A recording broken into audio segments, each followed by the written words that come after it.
Čia komentatorius rašo, įdėjęs skelbimą gausi krūvą skambučių nuo tokių brokerių, kol žmogų užknisa, praeina noras ir pardavinėti, todėl kainos neadekvačios, nes visi užsimeta truputį. Pasakysiu vieną dalyką. Agentai ten užsideda nedaug, ne? Daugiausiai užsideda kosmonautai, pardavėjai, tokie kaip bobulkos, tenais pensininkės, ar kas, nesvarbu, bet kas tai gali būti. Jie pasidaro išvadą iš lempos, tiksliau sugalvoja, išfantazuoja, kad skelbimuose kainos tai yra tokios kainos, už kurias turi parsiduoti turtas. O tiesa yra tokia, kad skelbimų kainos yra už kiek neparsiduoda tas turtas. Kaip tai pagrysti? Todėl, kad jeigu kaina pasidaro gera, jinai būna ten sodyba ar kas parduota ir skelbimas prapuola. Tai logiška daryti tokią išvadą, kad kainos yra geros tos, kurių nebėra jau skelbimuose arba rezervuota. Bet su tom rezervuota irgi. Rezervuota, kai uždeda. Jūs nežinot, už kiek rezervavo. Ar už tą kainą, ar mažesnę nusiderėjo.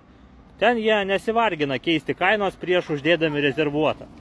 Tai žinokit, kad vis tiek jūs nepamatysit tikros kainos skelbimuose.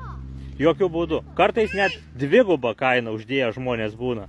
O tikri kosmonautai, kaip aš juos vadinu ir daugelis, tai kada buvo ir taip, va, pavyzdžiui, butas vertas 40 000 be remonto, žmogus prašo 60.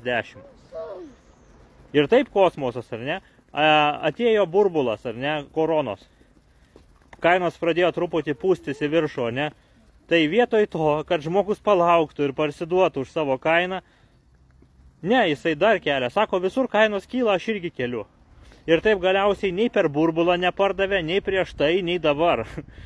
Tai tokie žmonės, nu, jie nepasimoko arba mokosi labai lėtai. Bet bala nematė, čia jų reikalas, ne? Ir tuos kosmonautus prisižiūri kiti žmonės, kurie bando parduoti savo turtą ir jie galvoja, kad va tokios dabar kainos. Tai va. Ir kas kiek nori, tas tiek užsimeta. Kiek yra perikūpų, kurie net nenori parduoti, dvigubai užsimetę. Kurie ten trečdalį užsimetę ant viršaus.